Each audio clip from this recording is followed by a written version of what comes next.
श्रीमद्वाल्मीकीय रामायणे युद्धकाण्डम् अथ प्रथमः सर्गः। श्रुत्वा हनूमतो वाक्यम् यथावदभिभाषितम् रामः प्रीतिसमायुक्तो वाक्यमुत्तरमब्रवीत्।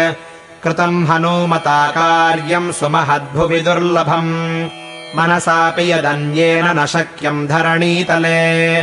न हि तम् परिपश्यामि यस्तरेतमहोदधिम् अन्यत्र गरुडाद्वायोरन्यत्र च हनूमतः देवदानवयक्षाणाम् गन्धर्वोरगरक्षसाम् अप्रधृष्याम् पुरीम् लङ्काम् रावणेन सुरक्षिताम्। प्रविष्टः सत्त्वमाश्रित्य जीवन् को नाम निष्क्रमेत् को विशेत्सु दुराधर्षाम् राक्षसैश्च सुरक्षिताम्।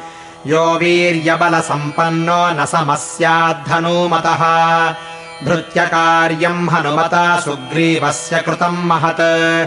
एवम् विधाय स्वबलम् सदृशम् विक्रमस्य च यो हि भृत्यो नियुक्तः सन् भर्त्रा कर्मणि दुष्करे कुर्यात्तदनुरागेण तमाहुः पुरुषोत्तमम्।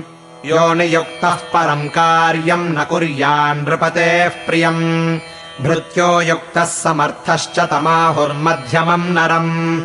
नियुक्तो नृपतेः कार्यम् न कुर्याद्यः समाहितः भृत्यो युक्तः समर्थश्च तमाहुः पुरुषाधमम्। तन्नियोगे नियुक्तेन कृतम् कृत्यम् हनूमता न चात्मा लघुताम् नीतः सुग्रीवश्चापि तोषितः। अहम् च रघुवंशश्च लक्ष्मणश्च महाबलः वैदेह्यादर्शनेनाद्य धर्मतः परिरक्षिताः। इदम् तु मम दीनस्य मनो भूयः प्रकर्षति यदि हास्य प्रियाख्यातुर्न कुर्मि सदृशम् प्रियम्।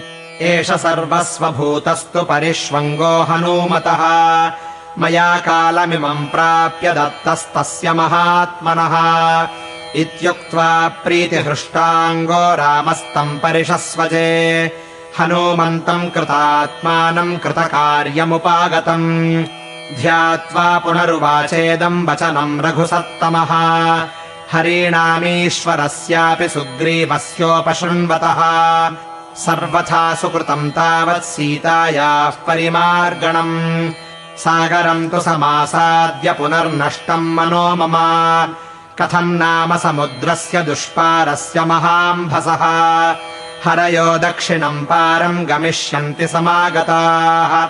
यद्यप्येष तु वृत्तान्तो वैदेह्यागदितो मम समुद्रपारगमने हरीणाम् किमिवोत्तरम्।